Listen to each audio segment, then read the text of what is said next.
Good morning बच्चों। तो चलिए आज हम नई वीडियो के साथ आए हैं ISS पेपर 2 2023। ठीक है, तो क्वेश्चन नंबर 31 से हम लोग स्टार्ट करेंगे बच्चों।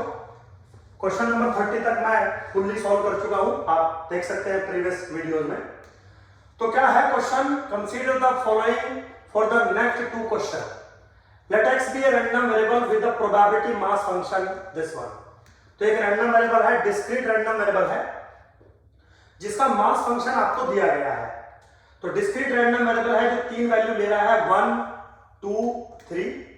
जो प्रोबेबिलिटीज है 1 के कोरस्पॉन्डिंग इतना, 2 के कोरस्पॉन्डिंग इतना, 3 के कोरस्पॉन्डिंग इतना। दो पैरामीटर है थीटा और म्यू। थीटा पॉजिटिव है मतलब greater than equal to 0, mu भी ग्रेटर देन इक्वल टू 0 है, और उन दोनों का जो सम है थीटा प्लस म्यू वो लेस देन इक्वल टू 2 के बराबर है। ठीक, चलिए सिंपल है बिल्कुल। आगे चलते हैं। आगे क्या है? फॉर टेस्टिंग H0, H0 क्या है? थीटा प्लस म्यू 1 के बराबर। H1 क्या है? Theta is equal to mu is equal to 0। ये कुछ इंफॉर्मेशन दी गई है मुझे। जो नल हाइपोथेसिस रिजेक्ट हो रही है if H is equal to 2 और 3, मतलब यहां से मुझे क्रिटिकल रीजन मिलेगा। क्वेश्चन क्या पूछा हुआ है? सबसे पहला क्वेश्चन पूछा हुआ है the size of the test based on a single observation. मतलब सैंपल साइज अगर मैं 1 यूनिट का दूं तो आपको टेस्ट का साइज बताना है, मतलब आपको अल्फा बताना है with respect to given information. ठीक है, सिंपल क्वेश्चन है बच्चों। थोड़ा काम करते हैं। देखिए सबसे पहले तो क्या क्या मुझे दिया गया है। Theta greater than equal to 0 है, म्यू भी ग्रेटर देन इक्वल टू 0 है, और दूसरी कंडीशन है कि theta plus mu less than equal to 2 के बराबर है। ठीक, नल हाइपोथेसिस क्या है? H0 बराबर है theta plus mu is equal to 1। Alternative hypothesis क्या है? Theta is equal to mu is equal to 0। ये इंफॉर्मेशन मुझे दी गई है। जो क्रिटिकल रीजन है मेरे बच्चों WC, क्या है क्रिटिकल रीजन? वो सैंपल पॉइंट सच दैट या तो x की वैल्यू 2 के बराबर हो और या तो x की वैल्यू 3 के बराबर हो। तो क्रिटिकल रीजन भी मैंने आपके सामने डिफाइन कर दिया। वेरी सिंपल, कोई रॉकेट साइंस नहीं है इसमें। अब देखिए मेरे बच्चों, सबसे पहले पूछा हुआ है अल्फा। आज मैं आपको अल्फा का थोड़ा खेल समझाता हूं ताकि आपको पता लगे कि टीचिंग किसको कहते हैं। देखिए अल्फा, आज तक आपने ये पढ़ा होगा कि alpha is equal to probability that reject H0 when H0 is true. ठीक है मेरे बच्चों, बिल्कुल ये बात सही है, लेकिन स्टैटिस्टिक्स में ये बात सिर्फ और सिर्फ तब तक वैलिड है जब तक आपकी नल हाइपोथेसिस सिंपल हाइपोथेसिस होती है। आपने पढ़ा होगा कि हाइपोथेसिस सिंपल और कंपोजिट दो टाइप की होती है। तो अगर आपकी नल हाइपोथेसिस सिंपल है, सिंपल नल हाइपोथेसिस का मतलब है कि जितने पैरामीटर हैं उन सब की जो वैल्यू है वो इक्वालिटी में डिफाइन हो रही है, तो फॉर्मुलेशन भी होता है। लेकिन मेरे बच्चों अगर आपकी नल हाइपोथेसिस कंपोजिट हाइपोथेसिस है तो अल्फा का फॉर्मूला ये नहीं होता। अल्फा का फॉर्मूला होता है ये। क्या होता है? Alpha is greater than equal to probability that reject H0 when H0 is true. इस केस में जो हाइपोथेसिस है वो कंपोजिट है। अब ऐसा मैं क्यों कह रहा हूं? वो इसलिए कह रहा हूं क्योंकि इस क्वेश्चन को अगर आप गौर से देखें और स्टैटिस्टिक्स का थोड़ा बहुत अगर आपको नॉलेज हो तो यहां पे जो आपको नल हाइपोथेसिस दी गई है H0 which is what? Theta plus mu is 1. This is not a simple null hypothesis. This is composite hypothesis. क्यों है composite? क्योंकि थीटा के बारे में इक्वालिटी में कुछ नहीं दिया है, म्यू के बारे में इक्वालिटी में कुछ नहीं दिया है, दोनों के बीच का रिलेशनशिप दिया है। तो इससे ना तो आप थीटा के बारे में कुछ कह पा रहे हो, ना तो आप म्यू के बारे में कुछ कह पा रहे हो। बस आप इतना कह रहे हो कि दोनों का जो सम है वो 1 के बराबर है। That's why this is a composite hypothesis. अच्छा, जो अल्टरनेटिव हाइपोथेसिस है theta is equal to mu is equal to 0, ये सिंपल है। लेकिन जब आप अल्फा का यूज करते हो तो आपकी हाइपोथेसिस अगर सिंपल होगी तब यह इक्वालिटी आएगी, नहीं तो आएगा ग्रेटर देन इक्वल टू। ये बहुत अच्छी बात मैंने आपको समझाई है, हो सकता है ये बात आपको ना पता हो। ठीक, चलिए अब अगर ऐसा है और आप मेरी बात थोड़ा सा समझते हैं तो alpha is greater than equal to probability that reject H0।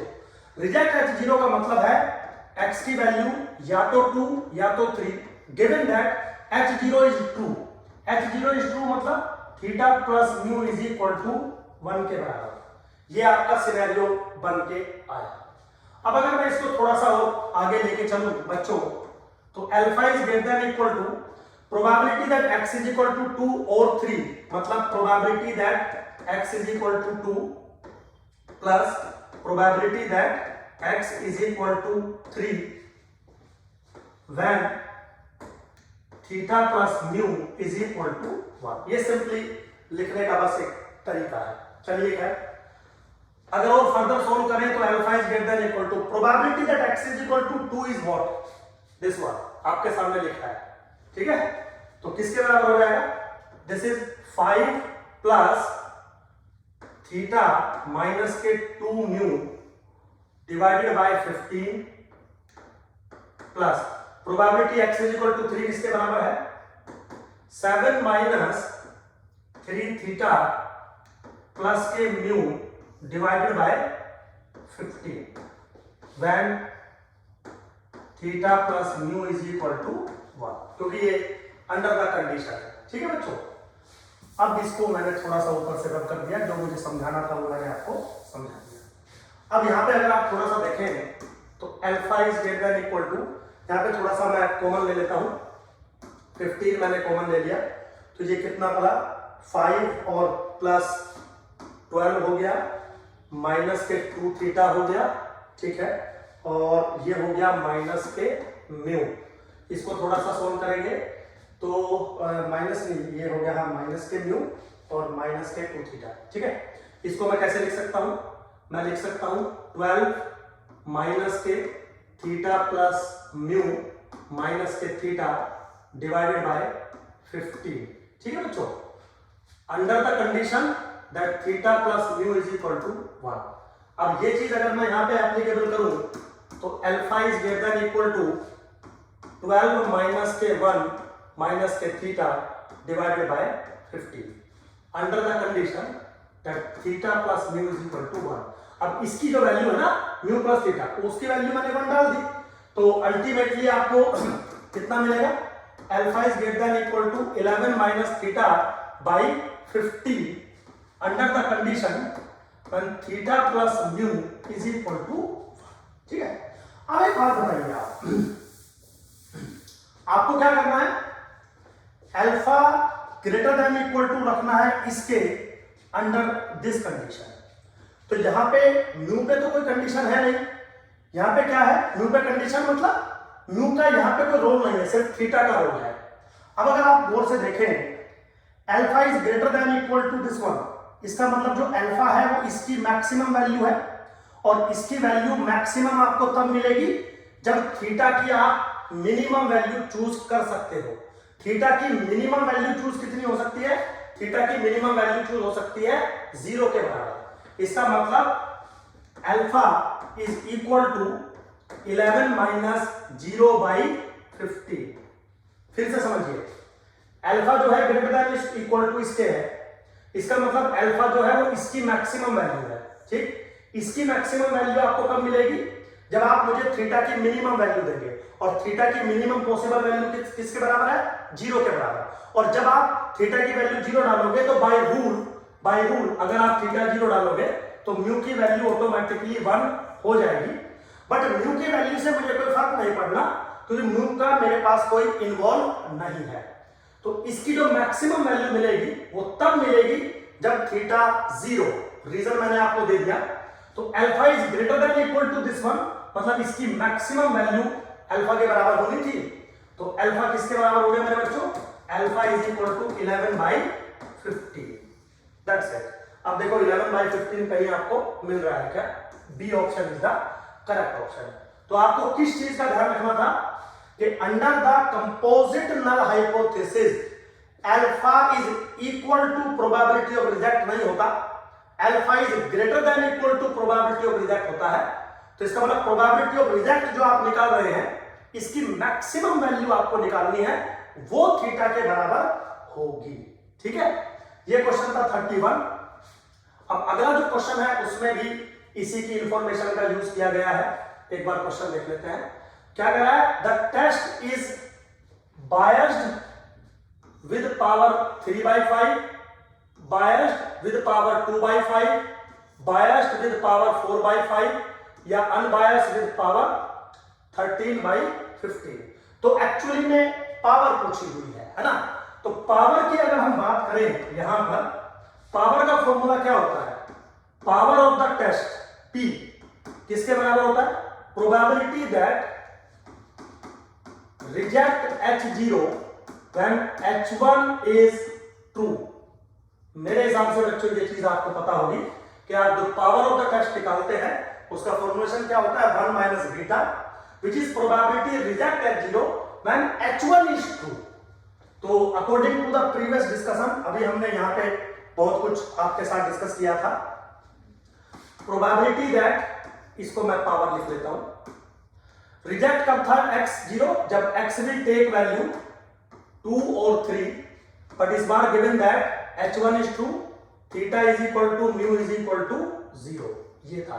चलिए, this is what probability that X is equal to 2 plus probability that X is equal to 3 when theta is equal to mu is equal to 0। बस simply आपको इसकी और इसकी value निकालनी है under this condition. तो चलिएगा, तो पिछले वाला का अगर हम 2 की वैल्यू 2 पे वैल्यू निकालें और थीटा और म्यू को अगर हम 0 डालें तो 5/15। तो पहले वाले का कितना आ गया? 5/15 प्लस दूसरे वाले का कितना आ जाएगा बच्चों? अगर हम यहां पे वैल्यू इसकी डाल दें तो 7/15। कितना आ रहा है मेरे बच्चों? 7/15। तो कितना आ गया? 12/15। 3 चौक 12, 3 पंजे 15, 4/5। देखो जरा ऑप्शन है कहीं? 4/5 एक ही ऑप्शन है, समझ गए? अब वैसे तो इसमें कहीं 4/5 ऑप्शन है ही नहीं, और तो सी ऑप्शन करेक्ट होना चाहिए। फिर भी एक बार अनबायस टेस्ट चेक कर लेते हैं। अनबायस टेस्ट मेरे बच्चों उसको कहते हैं जिसके लिए alpha plus beta less than equal to 1 होता है, या फिर alpha is less than equal to power of the test होता है। आप जैसे मर्जी करिए। अब क्या ये कंडीशन सेटिस्फाई हो रही है? देख लेते हैं। अल्फा किसके बराबर आया था? अल्फा आया था 11/15। तो 11/15 क्या लेस देन इक्वल टू है 4/5 के? चेक करें, 11 पंजे 55 और 15 चौका 60। Yes, this condition is satisfied. इसका मतलब जो आपका टेस्ट है वो एक अनबायस टेस्ट है। ठीक, तो वैसे तो जरूरत नहीं थी ऑप्शन के अकॉर्डिंग, बट फिर भी पता लगा वो यहां पे भी बायस लिख के 4/5 लिख देता तो आपको कंफ्यूजन क्रिएट हो जाता। तो ऐसे हम पावर अनबायसनेस चेक कर सकते हैं। ये फॉर्मुलेशन होती है अनबायसनेस की, इसको हम ऐसे भी लिख सकते हैं। ये बीटा इधर आ जाएगा तो 1 माइनस बीटा पावर हो जाएगा बच्चों, पावर हो जाएगा। तो हमने चेक कर लिया कि ये कंडीशन सेटिस्फाई हो रही है, दैट्स व्हाई जो टेस्ट है वो अनबायस्ड टेस्ट है। ठीक, तो दोनों का कॉमन इंफॉर्मेशन था, डिस्कस कर लिया हमने। अब थोड़ा और आगे चलते हैं, और कॉमन इंफॉर्मेशन है इसमें भी। क्या कह रहा है? Consider the following next to question that x1 x2 xn be a random sample from the distribution, जिसका पीडीएफ है कुछ इस तरीके से। क्या है? 3 थीटा की cube into x plus theta की पावर -4। हो सकता है आपको नहीं दिख रहा हो, मैं उधर अभी लिखूंगा इसको। x lies between 0 to infinity, theta is positive. What is the value of this one? This is what? Expectation of del square log f divided by या with respect to delta theta square. इसकी value बच्चों मुझे चाहिए। तो चलिए जी, simple है बिल्कुल। एक बार थोड़ा सा बात कर लेते हैं हम लोग। सबसे पहले तो डेंसिटी फंक्शन क्या है? डेंसिटी फंक्शन है f of x थीटा इज इक्वल टू 3 थीटा की क्यूब x प्लस थीटा की पावर -4, कुछ ऐसे दे दिया। और जो x की वैल्यू है वो लाइज बिटवीन 0 टू इंफिनिटी, और थीटा जो है वो पॉजिटिव है। पूछा हुआ है क्वेश्चन क्वेश्चन क्या पूछा हुआ है, एक्सपेक्टेड वैल्यू बताइए delta square log f, delta square log f with respect to delta theta square, ये वैल्यू आपसे पूछी गई है। तो सबसे पहले तो मेरे बच्चे डेंसिटी फंक्शन का आपको log लेना पड़ेगा। तो log ऑफ f किसके बराबर होगा भाई, log 3 plus 3 times log theta minus के 4 times log 1 plus theta. Simple लिखा मैंने को। फिर क्या करना है, delta log f by delta theta इसके बराबर होगा 0 plus 3 by theta minus 4 by 1 plus theta. Simple है मेरे बच्चों, कोई ऐसा इसमें रॉकेट साइंस नहीं है। अब आपको क्या करना है, इसका डबल डेरिवेटिव। तो delta square log f by delta theta square किसके बराबर बनेगा, माइनस के 3 अपॉन थीटा स्क्वायर प्लस के 4 अपॉन 1 प्लस थीटा का होल स्क्वायर। ये बन के आया आपका।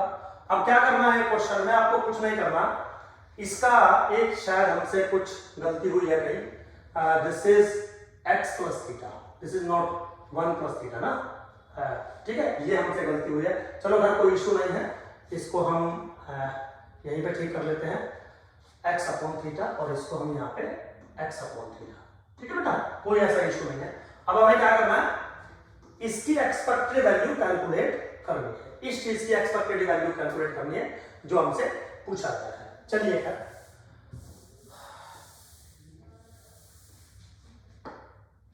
तो क्या कैलकुलेट करना है मेरे बच्चों, एक्सपेक्टेड वैल्यू कैलकुलेट करनी है माइनस के 3 by theta square plus 4 by X plus theta का होल स्क्वायर, इसकी एक्सपेक्टेड वैल्यू हमें कैलकुलेट करनी है। Very simple.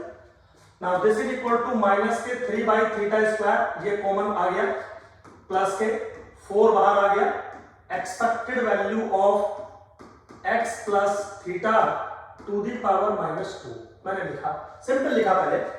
Now this is minus के 3 by theta square plus 4 times, इसकी एक्सपेक्टेड वैल्यू अगर मैं निकालूं तो मेरे बच्चों integration between 0 to infinity x plus theta to the power minus के 2 इंटू डेंसिटी फंक्शन किसके बराबर है, 3 थीटा की cube into x plus theta to the power minus 4 into dx, ठीक, किसके बराबर बनेगा, माइनस के 3 अपॉन थीटा स्क्वायर प्लस के 4 टाइम्स इंटू 4 तिया 12, इसको 12 लिख लेते हैं यहीं पे, 12 थीटा की cube integration with 0 to infinity x plus theta to the power minus के 6 इंटू dx, ठीक है बेटा। बस आपको अब इस सिंपल इंटीग्रेशन को सोल्व करना है।